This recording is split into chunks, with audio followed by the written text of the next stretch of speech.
We've watched, as South African citizens over the last few years, I think with a growing sense of concern and frustration, as coalition governments has been attempted in some of our largest cities, what we call our metropolitan municipalities, in particular Johannesburg, Tshwane, Nelson Mandela Bay, but a few other places as well.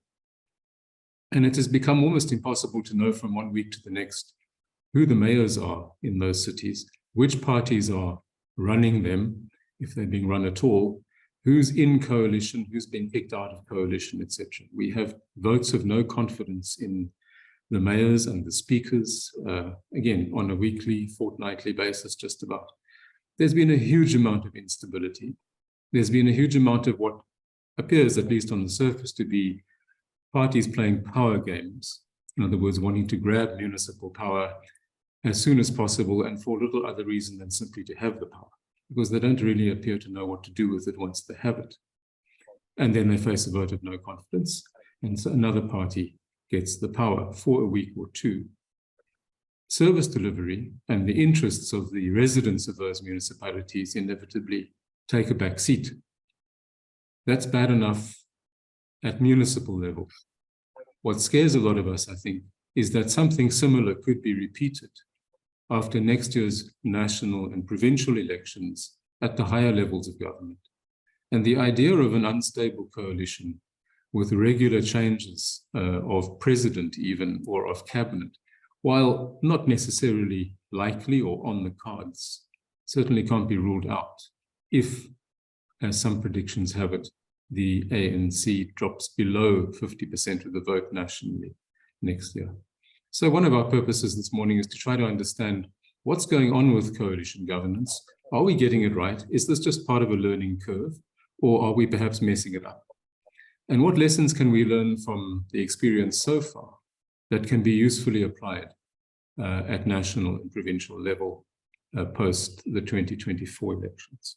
I think that is all that I have to say by way of introduction. I'm going to hand over now to Professor Jaap Visser to go ahead with the first presentation. Jaap, over to you.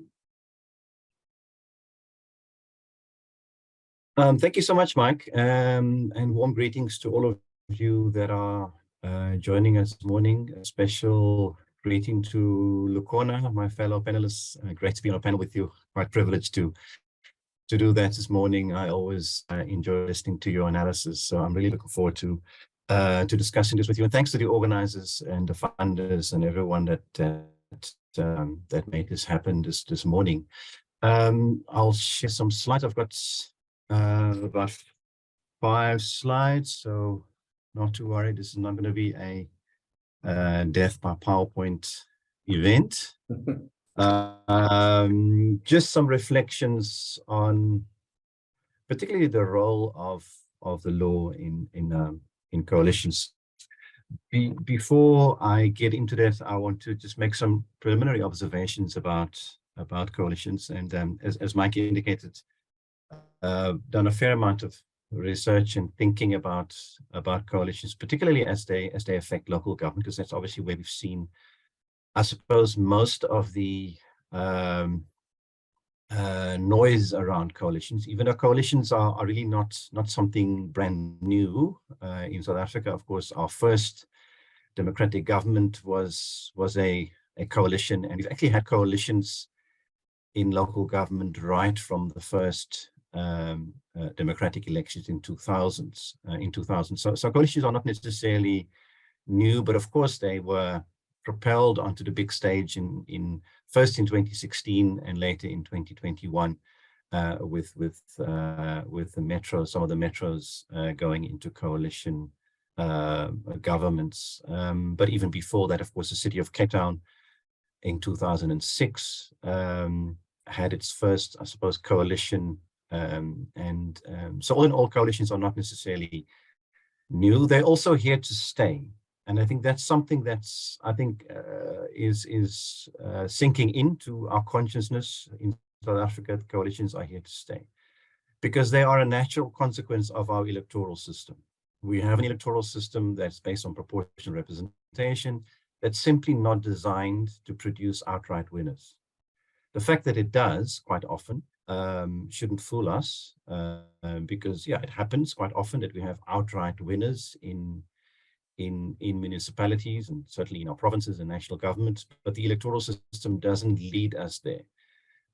So it's really unlikely that coalitions will disappear. That's the most mildest way to put it. So they're here to stay. They also don't have to be bad news. Coalitions, certainly if one looks across our borders, and certainly one looks into countries that have been practicing coalitions for decades or perhaps even longer than a century, there's ample research that shows that consensus-based government, instead of majoritarian system, actually produces more middle ground policies, more durable policies, and also more stability, believe it or not. So they don't have to be bad news. There's ample evidence across the globe that coalitions certainly can work, and they work very well for many countries on the globe. Of course, in South Africa now, they are bad news. I think, Mike, you introduced it, and I think we can all agree that coalitions have certainly not in South African municipalities, brought that kind of stability, middle ground policies, consensus democracy, compromise-seeking politicking. We haven't seen any of that. Now, I'm not a political scientist, and I'll very happily leave it to Lukhona to reflect more on this question. But I do want to sort of, let rip on some of my observations here. Is that I think at the core of the problem is of course political. It's not a legal problem, even though I will try to say a few things about the law, but it's not a legal problem. I think it's very much a political problem. I think our politicians really involved in coalition negotiations have way too much focus on short-term and or selfish interests when coalitions are formed. It's also a product of the society that we live in, so it runs very deep, and I think it's also very dangerous and easy to just compare us with the countries in Northern Europe, which practice coalitions and that have it all sorted out, and where politics is very mild and very non-survivalist and of a very different nature than our politics. But I do think we can lay blame with our politicians for focusing on short-term and selfish interests. To give you one example, being part of a coalition gives you access to full-time executive positions. So from a part-time councillor, you can be propelled into a full-time councillor position, as a member of a mayoral committee or a speaker or a mayor or deputy mayor, and suddenly your salary quadruples. So that's a big incentive, a very personal incentive. Let alone the access to power and patronage that being part of a coalition government gives you. And our politicians have far too often just focused on those short-term and selfish interests and not playing the long game when it comes to coalitions. Second problem is that our administration, particularly at municipal level, is dragged in kicking and screaming into this coalition's chaos. So we don't have an administration that is sufficiently insulated from the chaos of coalition politics. So if coalitions descend into chaos, if there's uncertainty, if there's a change of leadership, if there are these sort of motions of confidence every week, every other week, as you indicated, Mike, that doesn't leave the administration untouched. The administration is affected by that, and that has consequences for service delivery.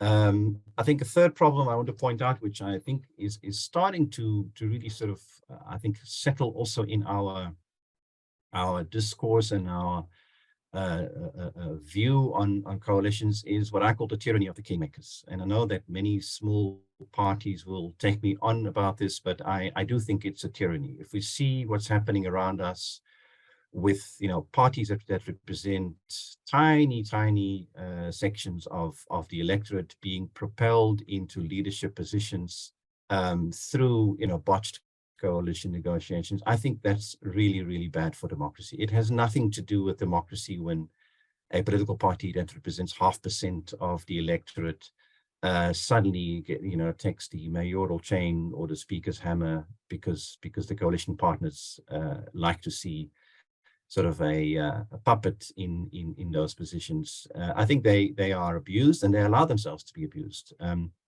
to be propelled in these leadership positions. That should really be something that concerns us all, because, as I said, it has nothing to do with democracy. It's not what the voters wanted. It's not in anywhere near an expression of what the voters indicated. And also, I think we now have enough evidence to show that it really just doesn't work. They're not sustainable. These kind of kingmaker leaders never last long, and these coalitions then often fall apart.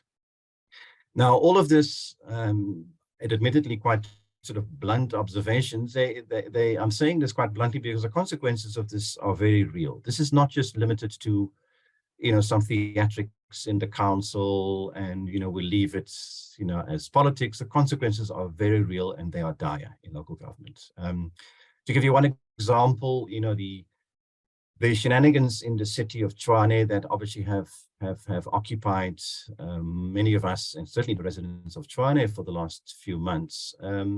Consequences of all of that is very dire. The city of Tshwane has not yet passed an adjustments budget. It's long overdue. Even the extension has been overstayed, has been overrun, and the city of Tshwane needs to pass that adjustments budget in order to deliver services and to, for example, fix the water crisis in Hammanskraal.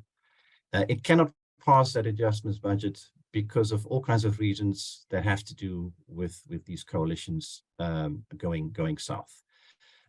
So it's not just an issue of politics. It has consequences, and it has dire consequences. So then turning to what's needed, how do we move forward from this? Because I don't think it's all doom and gloom. I think this is also, I suppose in one way or another, a learning curve for our democracy. We need to look at solutions. We need to look at homegrown solutions. We can't just borrow things from Europe. That won't work. But we do need, I think, two things. The one is we need new political conventions. And I'm really looking forward to what Lukhona, I'm sure he has views on this. We need new political conventions that are not legal. There's no legal solution to the coalition drama.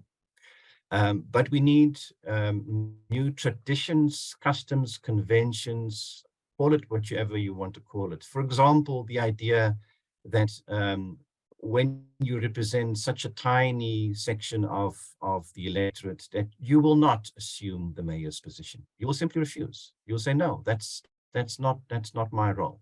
I'm going to refuse that post if it's offered to me, because that's simply not right. That's not ethical. It's not in line with the conventions that we all agree upon in our politics. And we also don't offer it to a small party in order to have a puppet in office that we can abuse. We need those kinds of conventions to settle in. And I think we're getting there. If I look at what the ANC guideline document sort of suggested, I haven't read the detail of it, but it seems to start settling in that we need to adopt some of those ideas as conventions. And I think there are many more when it comes to coalitions.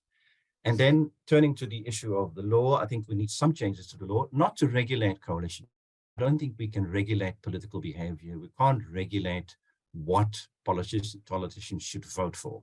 Or how they should, behave themselves in coalitions necessarily. But we can make some changes to the law to reduce instability, to take out some of those issues that have been particularly pernicious in the wake of coalitions. And I want to suggest six issues, and there may be more. These are just some initial suggestions. I think we need to introduce electoral thresholds. I think this idea is gaining ground. We are one of the very few countries in the world that have a proportional representation system that has no or hardly any electoral threshold. So I call it the Oprah Winfrey system. Everybody gets some. No matter how small your percentage of the vote is, you will get your one seat. And that's fantastic for inclusivity. It's fantastic for having lots of voices on the council and in parliament, but it does fragment our politics. And we then have to strike a balance between what is the role of a council, what is the role of a legislature. Is its role simply to be happy-go-lucky combination of plural voices and we all celebrate our differences? Is that only what it is, or is it also an organ that must govern, that must take decisions, and that must provide stability? And I think we are leaning too much to the left at the moment, not politically, but in terms of only celebrating our differences and our plurality.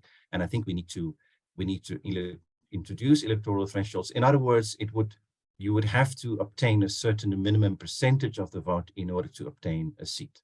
And it would, if one would introduce that, we would reduce the number of political parties that gain entry into the council, and therefore reduce the fragmentation of our politics. And that should make it a little bit easier to form coalitions. Secondly, we need to consider carefully how we can limit to motions of no confidence. Mike, you said it in your introduction, these sort of weekly or bi-weekly motions of no confidence in municipal councils is unseemly. It's extremely disruptive. It drives municipal managers mad, who have to contend with different political office bearers almost on a weekly or bi-weekly basis. It's impossible to run an administration that way.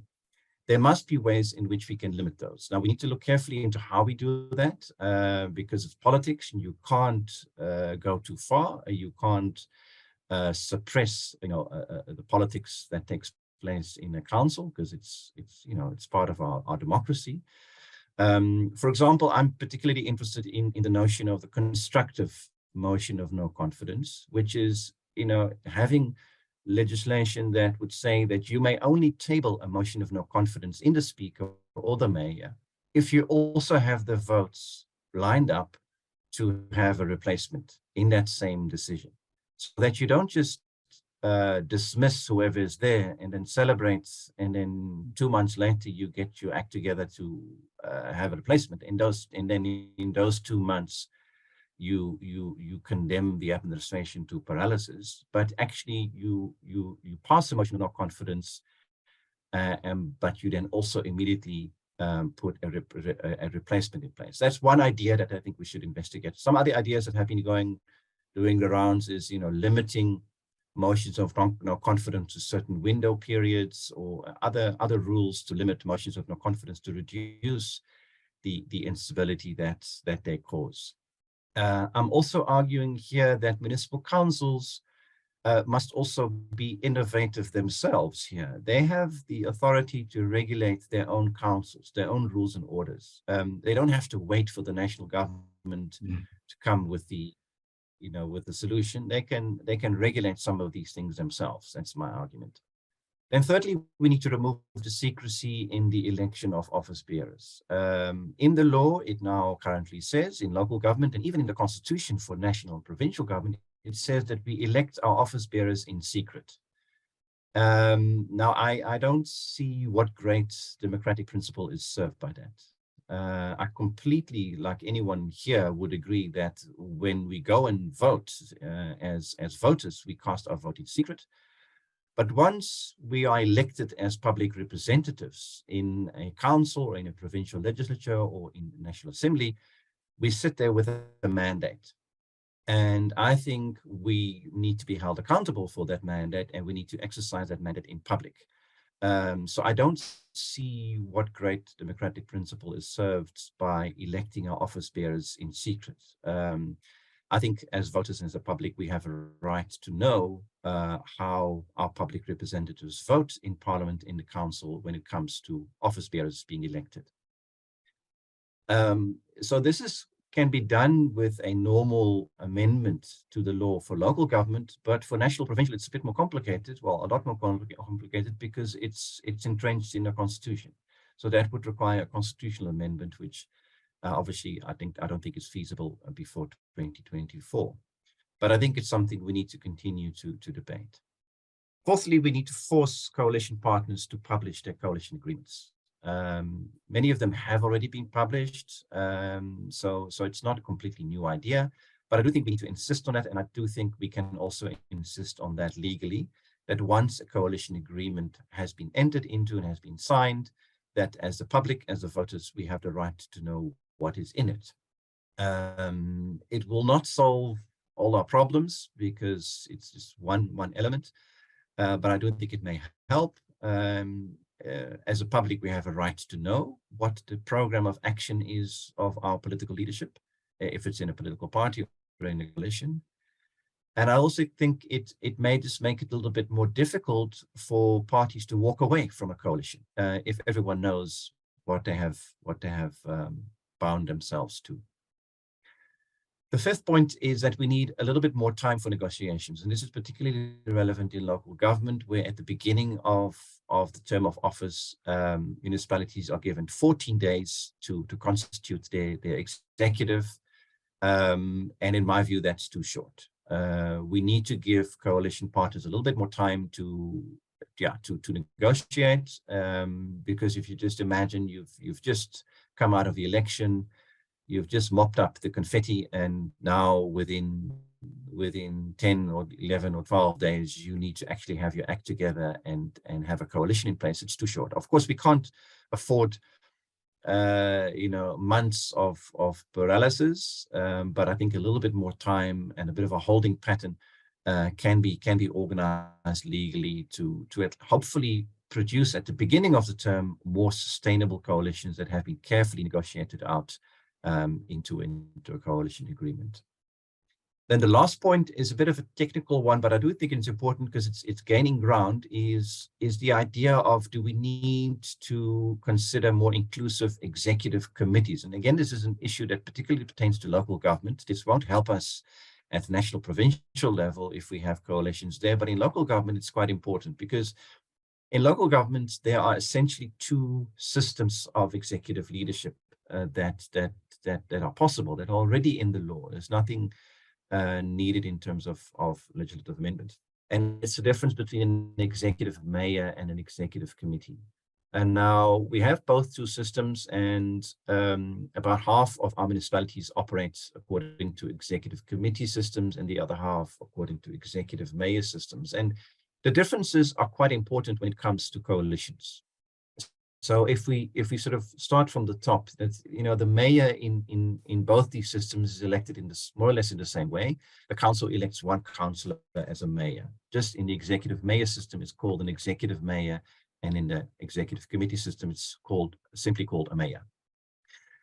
The key difference comes in terms of the composition of the executive. In the executive mayor system, which is what we have in all our metros except eThekwini, the executive mayor handpicks his or her members of the mayoral committee. So you handpick from your coalition partners, you handpick councillors to assist you in your municipal cabinet, so to speak, which is the mayoral committee. So of course you can cement your coalition. You can choose from your coalition partners. You've got a free hand as an executive mayor. It's different in an executive committee system, because there the council elects an inclusive committee of councillors, and the composition of that committee must mirror the composition of the council. So it's an inclusive committee where all the major political parties are represented by means of a formula that applies. So there's no wiggle room, there's no discretion, there's no negotiation. You have to follow the formula in terms of composing that executive committee, with the one slight room for negotiation where parties may donate their seats on the executive committee to a coalition partner. So there is a bit of room for coalition negotiations in the executive committee system, but on the whole, it is a committee that represents the entire council, including, therefore, the opposition. So the opposition to the coalition will also be represented on the executive committee. Now, where sort of the issue of stability comes in is when the mayor is removed, and that mayor is an executive mayor, the entire cabinet goes.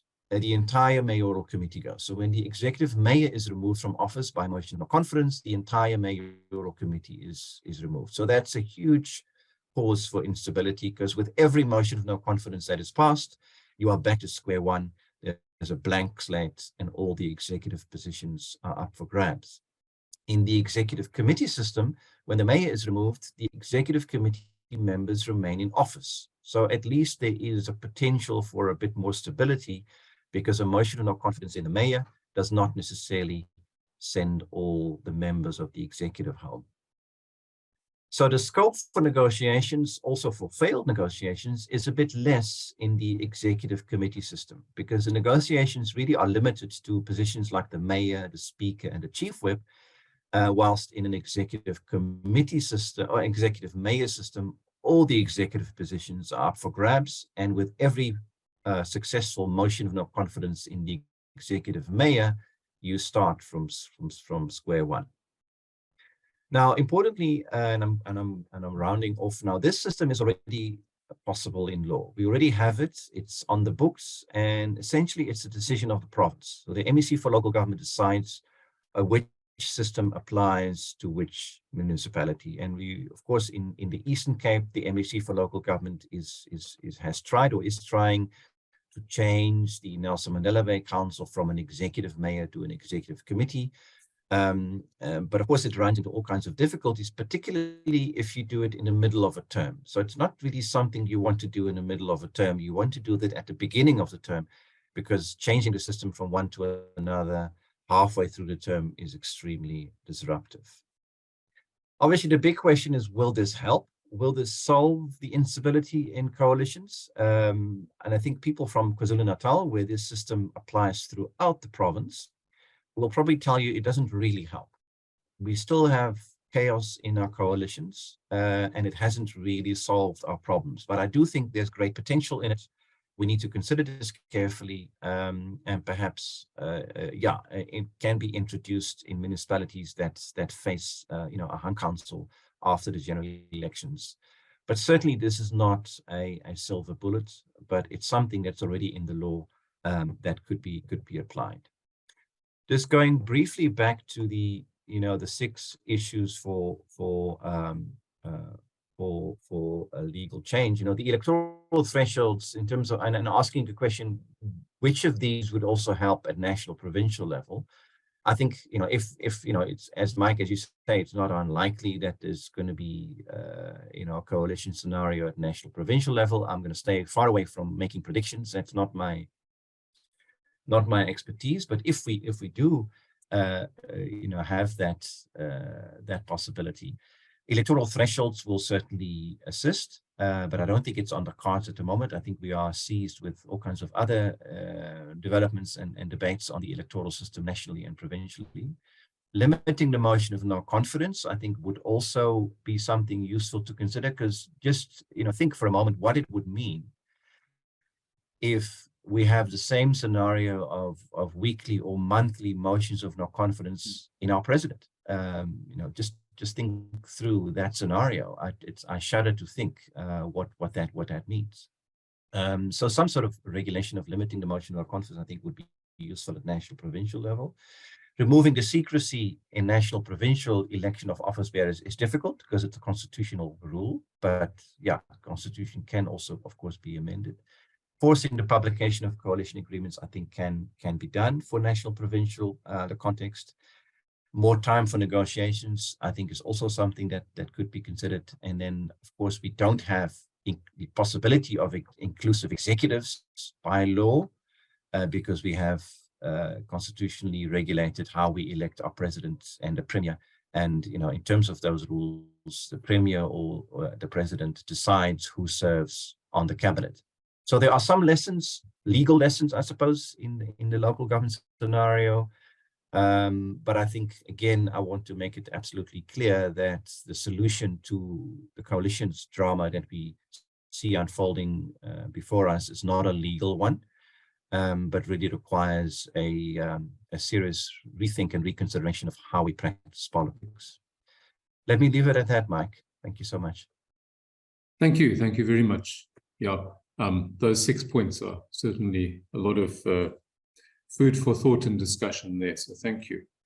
But as you say, it is mostly or primarily a political question. So let's move over then to our political thinker, Lukhona. What needs to change in our politics to make coalitions work better than they are working at the moment?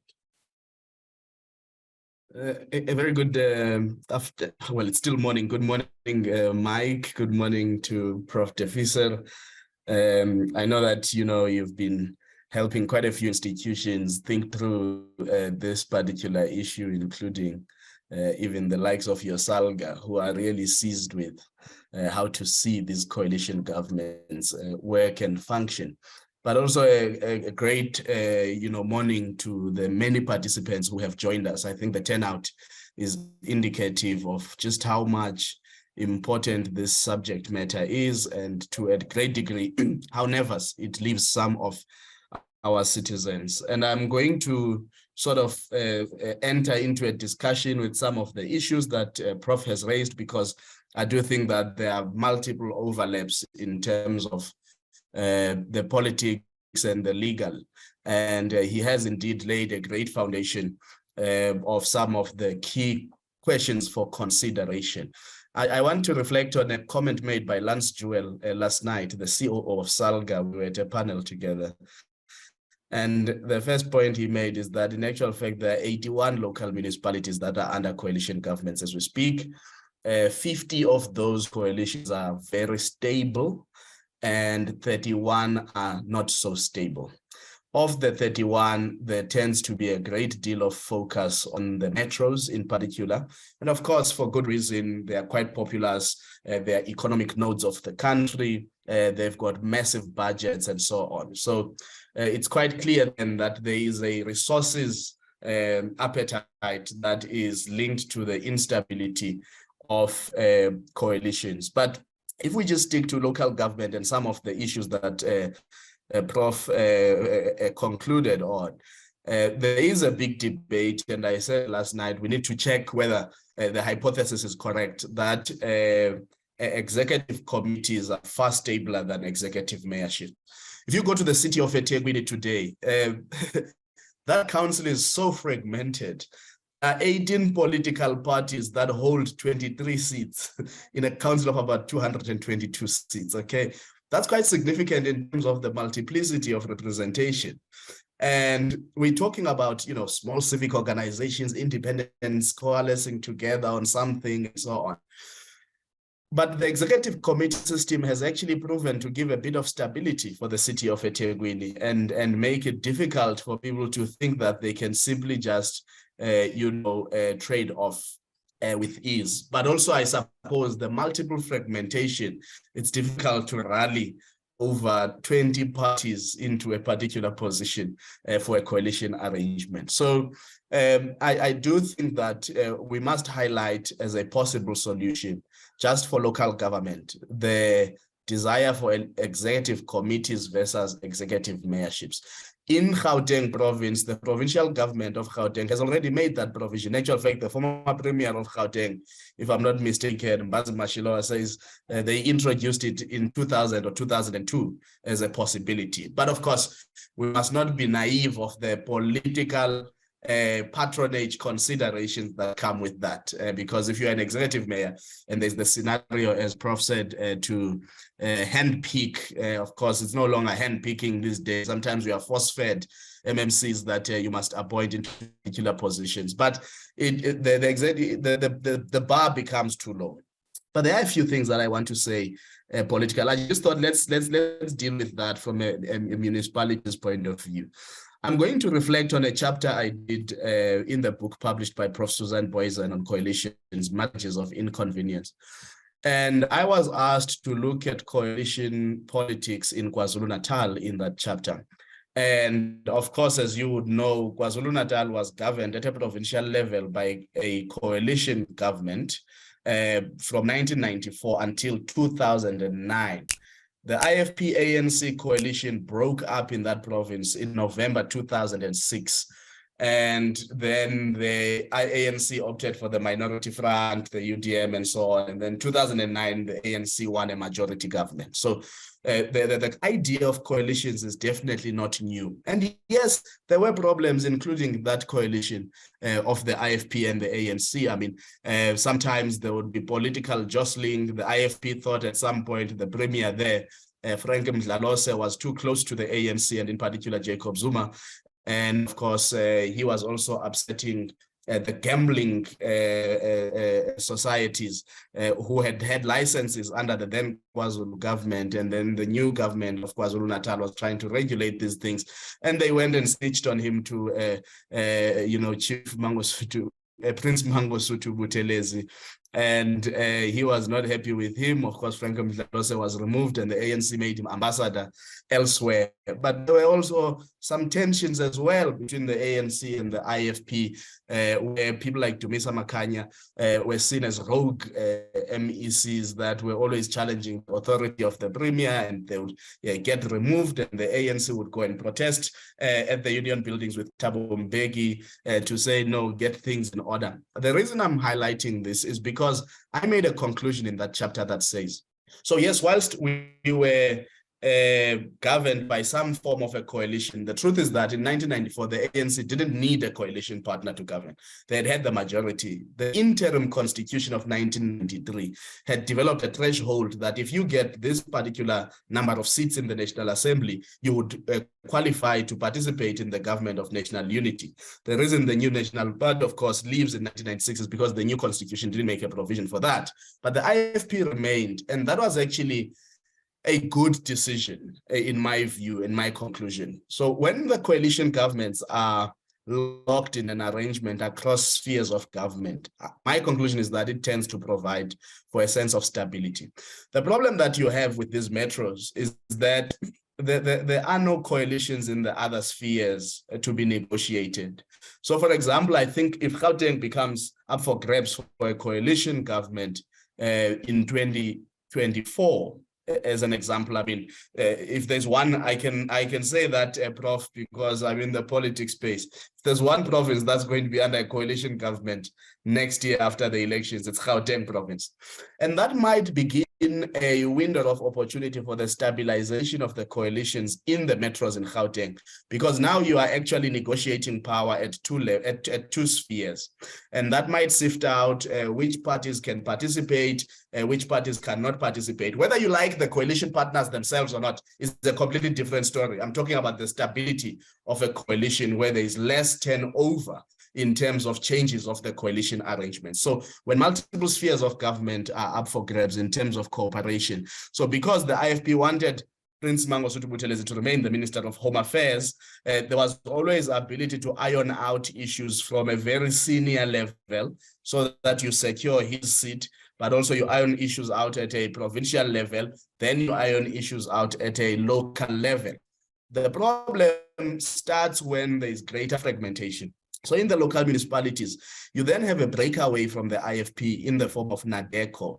And NADECO upsets the arrangements of power in the local municipalities where the ANC and the IFP were in coalition together. And then NADECO keeps playing, around, and there's patronage and contracts that are passed around, and the ANC eventually is able to, win over some of the NADECO guys and so on.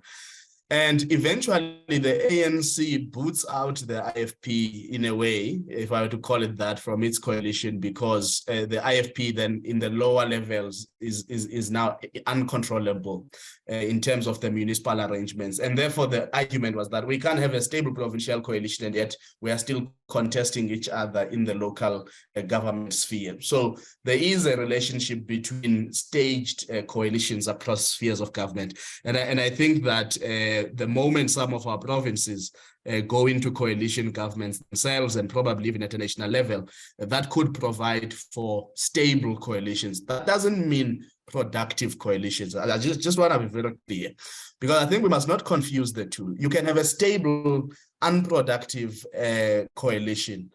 So there's no change of the mayor, but man, the looting is also as stable and as intact as the coalition is. And so I think then, if we want to talk politically, what is it that's going to be the thing that takes us to stable, productive, developmental coalition governments? I think we focus a lot on the political parties and not the citizens and the electorate themselves. I think the electorate has to demand a far higher standard of politicians in this country. And that doesn't mean you must legislate and say councillors must be people with a degree and so on. No, it must be the political culture that the electorate, champions, to say, in my ward, you will not give us a councillor candidate of this type of quality. We need a different quality of a politician. And I think citizens have not done enough to demand a far higher standard of the quality of a politician from the political parties themselves, which then materially affects the composition of councils. I mean, if you think about councils, they deal with complex reports. The Auditor General, once she or he is done auditing a municipality, that report is tabled to council, that report is tabled to the MEC for local government. Now, in a municipality in KwaZulu-Natal after the 2016 election, where none of the councillors elected into that council had a qualification higher than a grade 12, you are going to have a problem in terms of how that council can be able to interrogate the material put before them. You go to parliament. I mean, SAA postcard as presenting to Scopa financial statements. And only when the CAs on Twitter started seeing what was being presented, said, but these are not financial statements. These are income, whatever things. I'm not an accountant, but they were highlighting the point that the parliamentarians sitting there could not actually tell that they are not receiving the correct information, because again, quality of the politician is a problem. I think we have a serious problem of a quality of the politician in South Africa, and we don't spend enough time. We've got a lot of people who are pretending like they know what they're doing, when in actual fact, they don't know what they're doing. People tasked with massive portfolios that they are unable to comprehend the depth of their portfolios. And what that does, I'll give you an example. A municipality in the Northwest. So somebody says, you know, it wasn't even a case that the Section 79 manager was corrupt. It's just that the person used to be a teacher and they were appointed to look over a portfolio on infrastructure. Now, they don't even know how much on average a kilometer for tarred road costs. So people could inflate prices, and not that the person was getting anything, but they would sign off these things because they don't have the depth to interrogate the plans and the budgets and the costs that are being tabled in front of them. So we do need to deal with the quality of the people that are in the public service system, that are in the political space, so that people actually have a bit of an idea in terms of what they are doing. And I want to say that the problem of the political culture is a responsibility of the political parties as much as it is the responsibility of the electorate to champion as a demand, to say, even if I love this political party, but if it is giving us a subpar candidate in our constituency, then we will not be in a position to support that candidate. And you would see the ANC beginning to appreciate that by way of, I mean, it may be a gimmick and some of them are pre-planned, but they've started this interviewing of mayors and all of these things, because there is an understanding that you need to improve the quality of the public office bearers. Of course, they are still not interviewing ministers and MECs, which is another problem altogether, but that's a story for another day. The other thing that I think is making coalitions in South Africa extremely difficult from a politics point of view is that we have not reached a stage where we can have pre-election coalitions in South Africa. So where some other African countries have actually succeeded is when 3 or 4 political parties actually get together, form an election umbrella, and give it a new name, new colors, and they all campaign under that particular umbrella. The idea of a pre-election coalition in South Africa still wants to leave the political parties a loosely fragmented entities that must still all appear on the ballot, contest each other, and force the electorate to still make a decision about this party or the other one.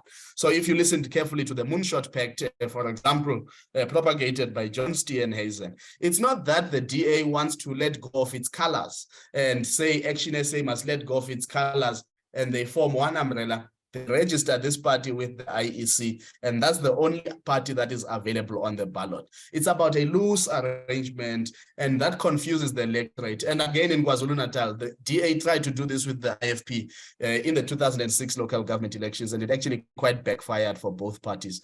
And their electoral prospects were just not what they thought they would be. And that's because you force the voter to still make a choice. Where it has worked for the DA and the IFP in recent by-elections is when one party says, we won't field a candidate, you field a candidate and we will support that candidate. So that's how the IFP won a seat in a very ANC stronghold in the south of a city, the city of eThekwini in Umkomas, and all ANC people were quite surprised. Unless you get that kind of an arrangement. But when you're now on a full, it's easier in a by-election, in a full-blown election where every vote counts and it's a proportional representation election and not a constituency-based election as local government at least allows, it becomes very difficult. And this is where the other point then politically becomes very important. The discussion on the table, and as you know, Mike, we have had some conversations on this around the electoral reform. We do need to have a serious conversation about what types of electoral reform do we need in South Africa for us to perhaps better manage these coalition arrangements. And, you know, single seat constituencies, localizing power closer to the voters, ensuring community representation and all of that may be part of the things that we need to do. I mean, at the electoral reform in Daba that we co-hosted with a number of organizations last year, September, the conclusion was that you should have 75% of your seats you know, being constituency-based, and then 25% of your seats, which is 100 seats out of 400, being from proportional representation lists. But some other people like Ibrahim Fakir have even much more radical ideas, which personally I am still grappling with his idea because I think it could work. You increase the number of seats in the National Assembly. The Constitution gives you a minimum threshold of 350 seats for the National Assembly, and you can increase them to 600, have 600 localized constituencies, which are much more localized, much more closer to people, and then you are able to demarcate the country properly. But I think we cannot discuss the stability of coalitions, particularly out of the anxieties and fears we have for national and provincial elections, without discussing the question of electoral reform and how and what type of electoral reform is necessary to help us safeguard coalition arrangements. Generally, as democracies mature, coalitions tend to be a spontaneous feature of those democracies. And I agree with Prof. Visser that coalitions are here to stay in the South African context. And I don't even think it's about, it's only just the design of our electoral system. It's also just one, people's lost hope in the political system itself. So there are fewer participants. If you look at the 2021, for example, local government elections, out of 40 million voter eligible South Africans, 26 million registered, there are about 12 million voting, 14 million of registered voters not voting, 14 million eligible voters not even caring to be on the voters roll. So you've got a crisis of legitimacy of the electoral politics itself. And that will maybe churn more of these coalition arrangements in future, unless you can get in a new market that will vote in droves for a more robust and stable and stable governments that will produce a majority. But once we go through the point of coalitions, I think at provinces and national, they'll probably stay with us for at least another 3 election cycle. And therefore, we do need to think carefully, what are the other reforms that we need to do? Of course, they need legal instruments, but they are political in nature. Choosing an electoral system, for example, is a political question. It's not a legal question. You just simply then legislate it and it becomes governed by legal instruments. And I think that is very important. Of course, talking about political reforms, there are other radical reforms that could provide stability. So one of the issues I want to enter into conversations with that Prof raised is the issue of motions of no confidence. So the DA has spoken about this issue. You know, when should you have motions of no confidence? I think you wouldn't pass constitutional muster if you try to limit motions of no confidence because of, and Prof, if you remember the debate between the Chief Justice in actual fact and some counsel in that Section 89 court judgment,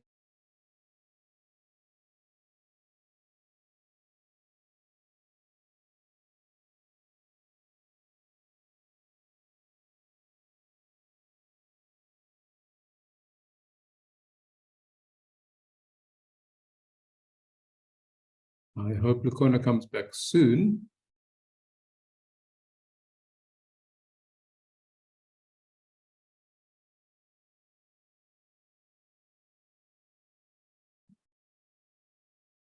Okay, we'll just have to be patient and see if that connection establishes itself again. In the meantime, Jaap, if you you can hear us still. A question has come in that I'm just going to start off with. We'll allow Lukhona to finish if he does get back to us. The connection between the political authority in the municipality, the mayor, the committee, etc., and the administration, the municipal managers, and so on. Generally speaking, when a municipality changes hands politically, we also see, particularly the municipal manager and some of the other senior staff, also basically being booted out. Should we be changing that? Should we be trying to enforce a stricter separation between the political power and the administrative authority at municipal level? Would that help? We definitely need a much stricter separation between the politics of the council and the administration. I think, again, much of that needs to be achieved through greater, let's say, political maturity consideration by political parties of the effects that their politicking has on the administration.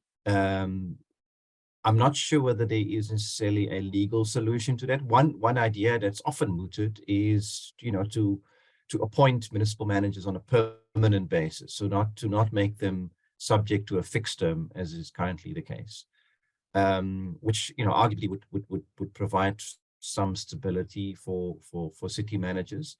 However, even if you're on a permanent contract, if politics is as crude as it is at the moment in some of these, the municipalities with, the worst cases of chaos, your permanent contract may not even shield you from that kind of mayhem. So, professionalizing the civil service and looking at different ways of appointing and also disciplining senior managers is something that I think we need to look at. For example, one idea that also needs to be considered is why do we leave the appointment and the let's say the disciplining, in other words, starting disciplinary procedures, etc., against city managers, senior managers? Why do we leave that in the hands of politicians? Because in many other professions, that is left to the profession itself. If you're a lawyer, you're a practicing lawyer, an attorney, you're an advocate, or if you're a medical doctor and you misbehave, it is your peers that will judge you through a professional association. Now we've lost all of that in local government. We put all of that in the hands of politicians, and I think that's one area where we need to potentially look at greater stability. Thanks, Mike. Great, thank you. Thanks, Jaap. So, Lukhona, welcome back. We lost you just as you were talking about what the Chief Justice had to say in the Section 89 inquiry. I think you got to that point. Can I ask you to, just in interest of time, maybe also then begin to wrap up after you deal with that point? Yeah. Thanks. No, Mike, I will wrap. I'm so sorry about that. I don't know what my laptop has done. It has simply crashed. I've had to go to my mobile device. So the point I was making when the Section 89 issue was raised is that Section 102 also came up, and the Chief Justice was sort of saying the motion of no confidence seems to be quite an arbitrary instrument, that a person can just wake up and say, I've lost confidence in the president. That's because, of course, those people are products of those bodies that have elected them. And I think that the only way you can do away with the motion of no confidence is if we directly elected the mayor. If you wanted an executive mayor system, you directly elect the mayor, you directly elect the premier, you directly elect the president. What then you do, my argument has been that then you'd have to remove Section 102 from the Constitution, because members of parliament can't lose confidence in a president they did not vote for. And the only thing that you would keep is Section 89, which has a far higher threshold. You need a 2/3 majority of the National Assembly for you then to be able to remove the president. But there are also prescriptive measures there in terms of the three categories as to why you would remove the president. So such as, breaching the constitution, fitness to hold office and so on. But now what the Constitutional Court has also forced Parliament to do is to come up with rules that govern Section 89. That then must be an inquiry, there must be an independent panel, as we saw with the Pala saga just recently and the Justice Ngobo report. So if we need to balance out massive political reforms that make some people uncomfortable. I know some people are like, yeah, direct election of the president doesn't work elsewhere. Direct election of the president would center money politics and so on. But there are many jurisdictions, even in the African continent, they've actually turned around governments, particularly because of directly elected presidents, even if their legislatures at times were quite uneasy to govern, were quite fragmented and polarized, but you are able to do that. Of course, with our benefits and limitations of ANC governance, we also know the abuse of power that has been done by some of the presidents, and therefore these things are not desirable. But I always look at a political system away from just the inefficiencies of the incumbents, but to talk about what is the kind of political system that would help you insulate away from some of these things. So my conclusion then for now, Mike, so that we can engage with people, is that you need a mix of things that would help you, increase the quality of the politician. So by building a new political culture in society generally and in political parties. The second one is that we've got to talk about serious electoral reforms and reforms to our political system that would help our institutional arrangements to be very different.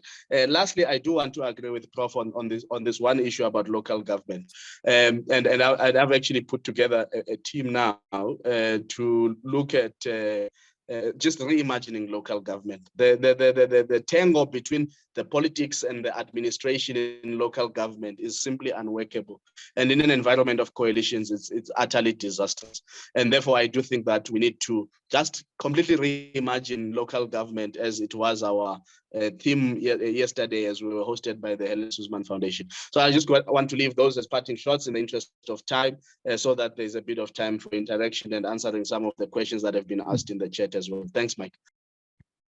Thank you, Lukhona. That's great. Thanks very much. Okay, so we have about half an hour more or less, which is great for your queries, questions, etc. There are a couple there in the chat or in the Q&A already. The first one that pops up there, Jaap, I think is mostly for you. Question, or I think it's actually the last one has been posted, but we'll start with it first. What are you doing to feed your ideas sort of up the political chain into COGTA and other spheres? I know you've published these ideas, no doubt academically, but also popularly in places like Daily Maverick and News 24, etc. But is there any interest from within policy-making circles around your 6 points and other potential legal interventions? Oh, thanks, Michael. I always take a modest position. I mean, I'm just an academic, doing my thing and observing what's happening and writing and researching and teaching about these issues. So I don't want to attribute any special powers to myself here, but certainly I engage people, and if there's an opportunity for us to make submissions, we'll certainly do so. And we were requested by Salga to help them put together a framework on coalitions, which we did in 2021. So certainly there's many ways in which we try to influence whatever we can. Ultimately, if it's legal change, it has to be done by the department and its lawyers and Parliament. They all have to put together something. And I know they're thinking about it, and I know there's moves afoot to regulate coalitions, or at least remove some of the instability items. So, and once they surface, we'll certainly engage with it, and we'll try whatever we can to influence the thinking there. Thanks, Mike. Thank you. Lukhona, there's a question directed to you as well. You may see it there. The last question. How do you improve the quality of politicians when the electorate is, one, not involved in elections? Young people, we are told, don't care to participate in politics or even in voting. The electorate is also not educated in sufficient significant numbers to engage politics in a connected and ever-changing world. And then there's a comparison with the situation in Nigeria, that we may have to wait for that long for democracy to mature. What's your take on that? How do we improve the quality of politicians when the electorate itself is not as aware and as engaged as it ought to be? Well, I think this is where we've been having massive debates, Mike, which you may be aware about the types of, engagements that are necessary in society. Some have said, we need to move away from voter education to civic education, because communities generally already have aspirations. Parents have aspirations for their children to get a better education, to be better, people in society of upstanding nature and of excellence. And we just need to translate that away just only from the household, but also as a demand generally in the public life of our society. And one of the problems that we have done in this country is not to agree on a set of public morality that we want. And so we say, no, there's this private morality, the family must set its standard and so on. And I think civil society and all of us as South Africans, we must go and have conversations with the electorate. And that's what we do at the Rivonia Circle with our Democracy Builder project, to engage communities about the kind of society they want to live in. And once you give them that picture of the society they want to live in, you then say, what types of people can deliver this society? And they begin to map out. It's not going to be easy work. I think there is a realization, but the work must start somewhere. Whilst that is happening, the voices and the demands of the citizens must then be amplified to the political parties. I mean, you're beginning to see some shifts in political parties, particularly because in some areas, citizens have actually been very clear. And that's why the ANC in 2021 tried to present its councillor candidates, not just to meetings of the ANC alone, but to community meetings as well, and see whether the community has confidence in this individual or not. So I think there are small gains and wins that we are seeing. I mean, your Action SA said they would do a public, almost primary kind of election of candidates, so that the candidate has a popular resonance with the community and some legitimacy with the community. So the point I'm trying to make is that there are windows of opportunity, and the more there is a threat of loss of power, that's when political parties are most vulnerable to acceding to the demands of society. And I think ours is to go out to the electorate, have the engagements, and amplify the voice of people and what their demands are like, and then take away aspirations of excellence and greatness away just from the family structure, from the mother-child or father-child kind of relationship, to the political arena and to other areas of our public life. And I think that's connected. Lastly, Mike, to one thing that I actually wanted to say was, the other thing that will help us in South Africa to have a stable coalitions. So Prof spoke about, agreements that are signed. But before the agreements are signed, I think what we have not done in South Africa is to create a floor. And by a floor is, what are the things that no political party, no matter what political persuasion in South Africa, they should not tamper with, okay? In terms of the entitlements that citizens have to their government. It doesn't matter who is in power in Germany, what coalition arrangement is in power. There are things that no matter how conservative a party is, they won't tamper with them as public goods. And I think here in South Africa, the other thing is for society once more to define the floor of public goods, of public services that are expected from the government, irrespective of who is in the coalition. And if coalition agreements don't attest to those things and they try to disrupt those, and political parties must know that there'll be political consequences down the line when voting comes. So I think there is a lot that decenters political parties as an attempt to get into a solution in my mind. Thank you, Mike. Thank you. You were talking in that answer about the role of civil society getting out there, engaging with communities about the kind of country they want, and then that hopefully translates somehow into the kind of politics and politicians and political parties they want. I want to link that to the next question that popped up there from Cardinal Wilfred Napier. Great to have one of our senior Catholic leaders with us this morning. What's the role of the churches? What's the role of the faith community in that respect? We hear an awful lot in this country about, you know, this so-called Christian country, and 80% of our people identify as religious, faithful believers, etc., etc. Does the faith community have a particular role to play in this work that you're talking about? Absolutely, and good morning to the Cardinal. I will start off with a response I once charged at them when I addressed the KZN Council of Churches a few years ago, when they'd invited me to just talk about the role of the church. I think one of the things that the church has to do is to regain its moral legitimacy. The church has retreated, in my view anyway. And I'm not saying there are no pockets of success, but as a general look and feel, the church has retreated in its moral legitimacy, and so it has lost its public moral voice.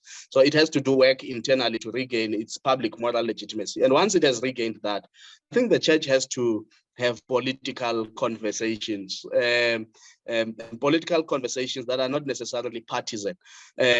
One of the things that churches have done and church leaders have done is to game the political system. So they sift which political leaders should come and speak to their congregation because they want to be close to this particular party or that particular MEC or minister and so on. And I think the church has to think very carefully about how it approaches this. As you would know, that the Conference of the Methodist Church it's a few years ago decided that its ministers should stop being chaplains of ANC structures, and that's because the moral weight of what was happening in the ANC at the time was just too heavy for the church to bear.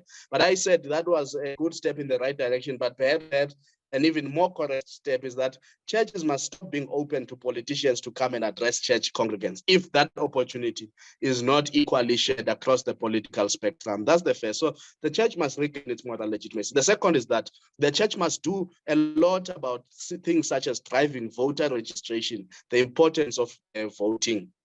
I mean, we're heading towards 30 years of our freedom in the 2024 election. The church should be driving the importance of the struggle, the importance of our liberation, and the importance of safeguarding our freedom through the vote without necessarily directing its congregants which way to vote. But the awakening, I mean, you know, the various churches that people come from, there were different strands of liberation theory and all of those things. And I think the reawakening of society through the church and faith-based community, there's ample scope because a lot of people still go there to drink from the well of the faith-based institutions.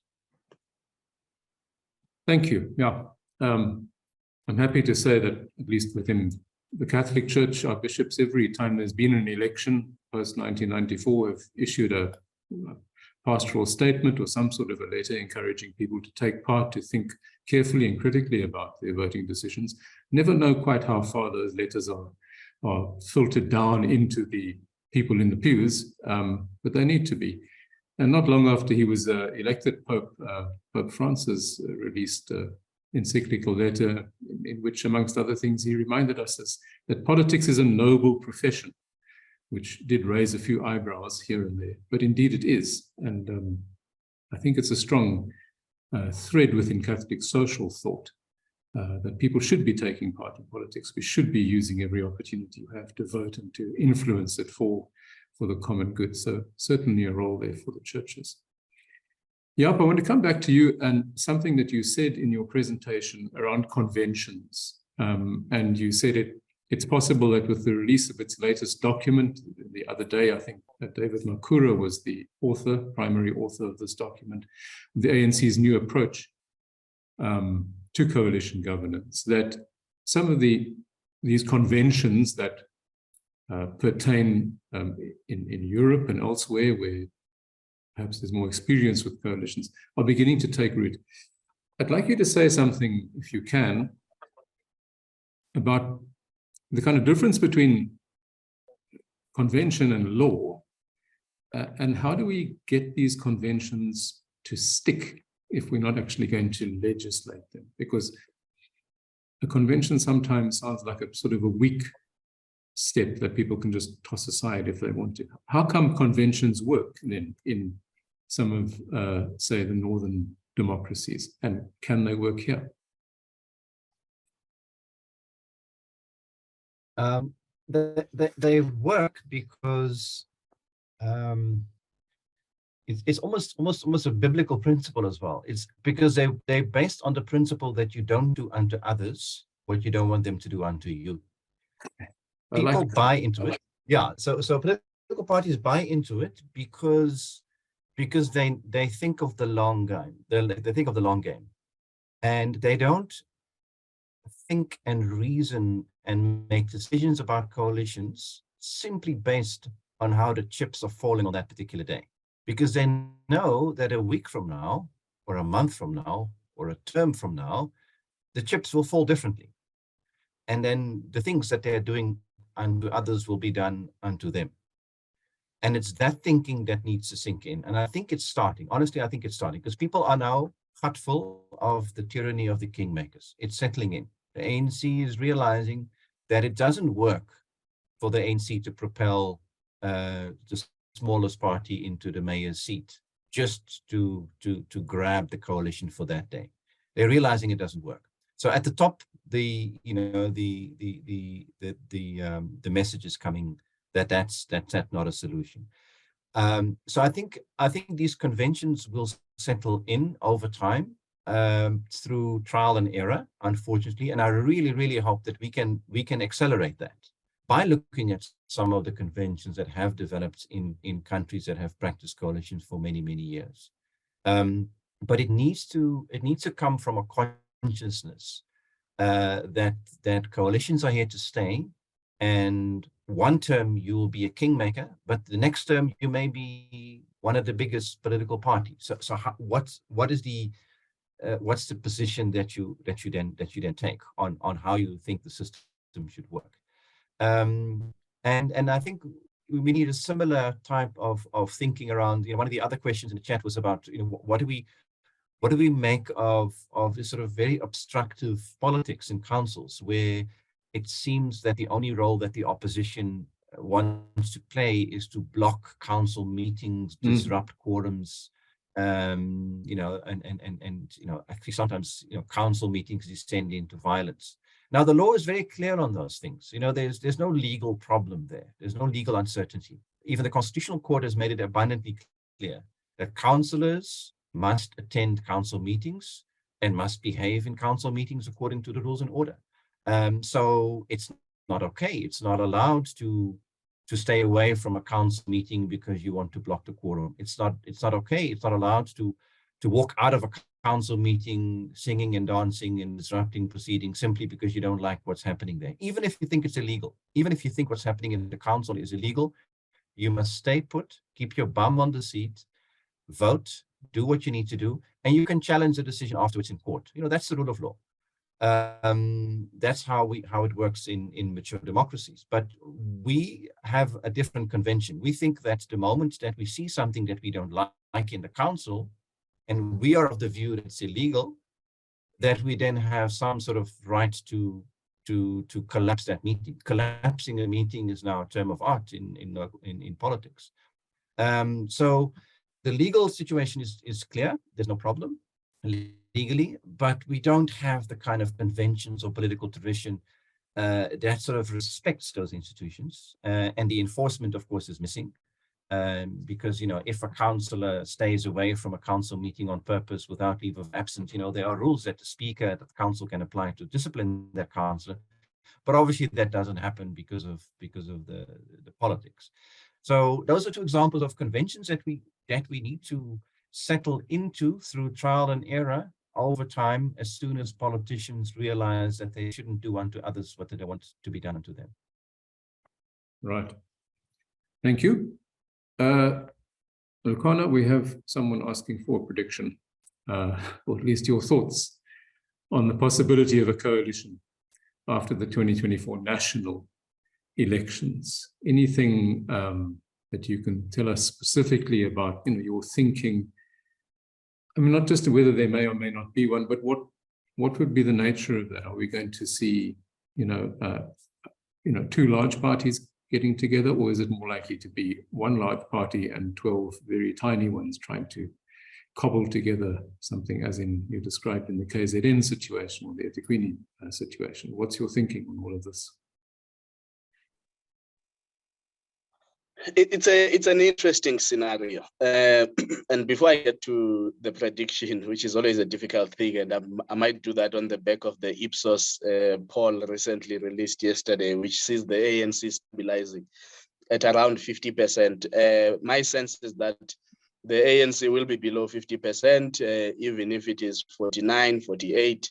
But if there is something that is quite disruptive in the political system, for example, if President Cyril Ramaphosa were to go before the 2024 elections for whatever reason, so there are unforeseen disruptive events, or if the situation with load shedding could get much worse than where it is, it may just be something that frustrates and throws voters away from the ANC, or encourages those who have not been voting to come and have their voices heard through the electoral process. So I think I will also be looking out at indicators in terms of how much the voters' roll will grow by between the 2019 elections and the next elections. If there's a huge influx of voters into the voters' roll, that might be the first indicator. Of course, then you have the Nigeria situation, where indeed there was an influx of about 11.2 million new voters into the voters' roll, but you still had voter suppression and voter intimidation, when you end up with only a 26.5% voter turnout. So, I mean, it's not a given, but an entry and a high entry into the voters' roll really does give us an indicator that an election could be a game changer. So we'll have to monitor some of those indicators. But even without those indicators, the ANC has significantly weakened. And I think part of what we are not raising, and I just forgot because it's been a new thought in my head as well, as I try to grapple with this phenomenon of coalition politics, is that whilst we're looking at the behavior of political parties, what we are not asking is, can we interrogate the psyche of a party that usually used to be so dominated, such as the ANC, dominating, and it suddenly begins to, shred power? How does it respond? And are some of the problems that we are seeing in these coalitions, and ANC, until at least last weekend with that David Makura press briefing, has actually had no clear thinking and direction, has been ANC in denial about the reality of coalitions, has been an ANC trying to go back to the electorate and win popular power where it has lost power. But I think, as Prof was saying, the reality is beginning to dawn that, coalitions are here to stay, and perhaps new conventions then will begin to settle in, because I do think that part of the problem has been an ANC that simply refuses to let go of the power that it used to have. And then of course, the jostling keeps happening. If you look at the Nelson Mandela Bay, for example, and the types of jostlings that happened between 2016 and 2019. So I do think that there is something for the political sciences scholars to think about, the psyche and the impact of that psyche of a previously very dominant political party, and what it does in the political landscape when it begins to shred power. And it's not shredding this power with a Big Bang theory across all spheres. So it's withering this power gradually across the spheres of government and in variable ways in these spheres of government. So that's quite interesting. And I think, look, the ANC would need, its best case scenario would be to govern with smaller parties that exclude the EFF, smaller parties that they would be able to control. I think the ANC knows that the EFF would never give it power without forcing the ANC to making some serious concessions, which could disrupt markets, business confidence because of the nature of the EFF policies in their outlook of the political economy of South Africa. There might be people behind the scenes who push for a much more stable coalition, which would be as some have touted it, would be the ANC-DA coalition. So fairly big parties that give you a credible, more than 50%, just two parties, that's all you have to manage. The ANC, though, in that arrangement would be concerned about whether or not that would not further erode its support base as being seen as coalescing around a party that is, for all intents and purposes, anti-transformation, doesn't have appreciation of the history of this country and the need for redress and so on. And I think that would be a consideration for them, because political parties also want to be coalitions but not get wiped out. And we saw in the United Kingdom with the Liberal Democrats, when they went into a coalition with the Conservative Party, I mean, in the next election, they were completely alienated and they've not been able to recover as a political party. So part of it's not always all altruistic things that inform parties' negotiations of the coalition arrangements they get into. They are also looking about future self-preservation, because all political parties want to exist in the next election and probably come back with an opportunity to win an election. Thank you. Good. Well, we'll see how many of those predictions come true. One last question that came in an email earlier, and I think, it echoed one of the questions in the Q&A to a certain extent as well, is the kind of communication on coalition politics, coalition governance between the parties and their own voters. There's this thing that we sometimes hear, that voters are against their parties joining coalitions because they feel betrayed. That's a word that's used. I voted for you to govern. I didn't vote for you to get into bed with another party and compromise on principles. The question is there some way in which parties could involve their electorates, their constituents, etc., in the debates around whether or not to join coalitions, how far to compromise, etc.? Or is that impractical? Do we just need to leave it to the political leadership, the party leadership, to take care of that? Jaap, do you have a view on that? And then I'll go to Lukhona after you. Yeah, thanks. I do have a view, not a very strong view, but it's just some observations. I think it's certainly important, and I think it's a very important feature of what ought to be. That when political parties make major decisions on whether or not to enter into a coalition, that they should have mechanisms in place to consult their membership. And that's also how it works in countries that have been practicing coalitions for many years, that political parties would have mechanisms internally to convene, for example, a special council or a special conference where they put that question to their membership, and that then informs the decision that political party makes. Is it practical in South Africa? I think we're not there yet. In local government, it would be very difficult because of those very short time frames.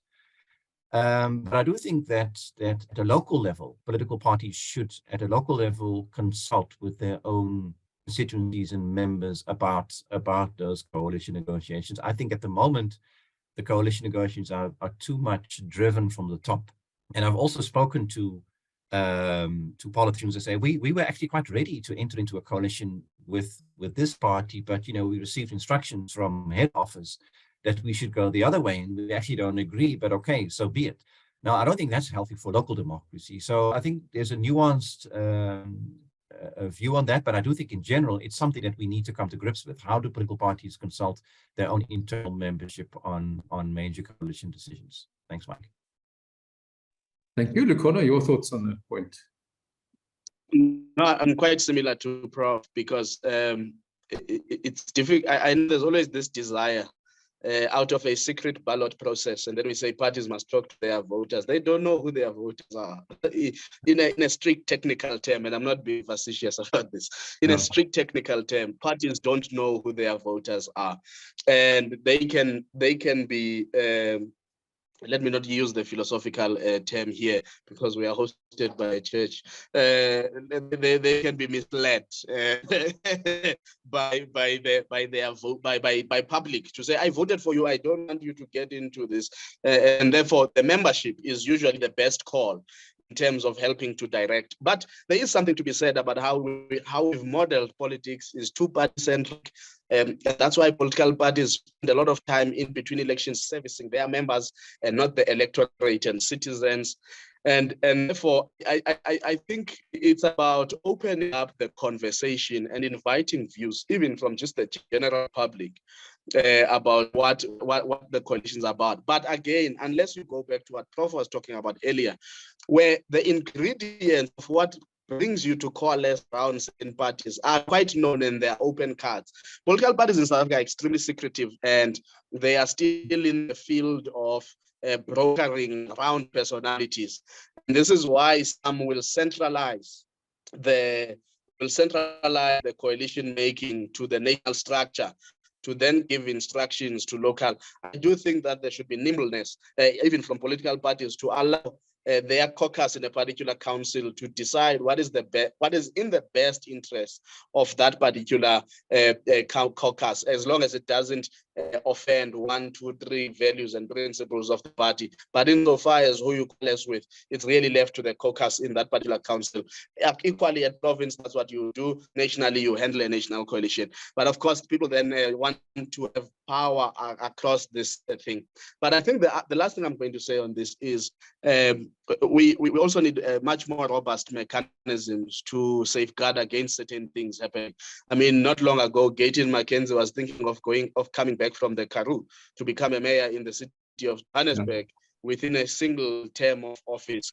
It has happened in KwaZulu-Natal. Deputy Mayor Mavundla, who used to be the mayor of Mguni in Greytown, has gone back to Greytown to serve in that council. These are things that simply just offend the sensibilities of democracy, and it's politicians just gaming the system, which means that there are certain safeguards that we have not put in place for this democracy. But lastly, they have a representative democracy, and therefore, to be quite honest and frank, once parties are given a mandate to be in council, they must execute that mandate, because they are members and they are voters. Some of the parties, their membership accounts for 2% of the votes that they receive. So effectively, the party is given a mandate, and in a representative democracy, in a strict sense, and I'm not being strict, but it would be ideal to be consultative and so on, but in a strict sense, political parties are given a mandate and they must execute it to the best of their abilities. Thank you. I'm going to call an end to our meeting now, because I know that Lukhona has another meeting to attend at 12 o'clock, so we're already keeping him a few minutes late. There are a few questions still in the Q&A. They are quite broad questions, and I'm afraid that we don't have the time now to go into them. I'm going to invite those questioners to email those questions to me, mike@cplo.org.za, or to send them to us via our website. And I will then pass them on to the two speakers and ask them to give, if they can, to send answers to those questions. They're very broad questions around policy, about mobilizing the electorate, etc. We don't have the time now. So let me end by thanking, of course, our two speakers very, very sincerely for excellent contributions, such thought-provoking contributions, and really a lot of material for us to mull over between now and next year's elections. It's going to be an interesting and I hope exciting and I hope positive experience. But clearly we have a long way to go before we get this coalition story right. The office I'm sitting in is less than 200 meters away from the front entrance of Parliament, and I can hear through the window the sounds of a demonstration, slogans being shouted, singing taking place, which it does quite often, even though Parliament is still kind of out of action due to the fire. Democracy is happening in this country. It's alive. I think it's quite well. It does have a couple of sort of coughs and sniffles and so on from time to time. But we shouldn't get too down in the dumps about the situation. The solutions to all of these things, as always, are in our hands as the voters, as civil society organizations. We take responsibility for them. And I think the fact that we had at one stage 117 people in this meeting today indicates that people are indeed willing to get involved, to learn about these things, and to take that responsibility seriously. So thank you all, not just the speakers, for your attendance, for your questions and for your contributions.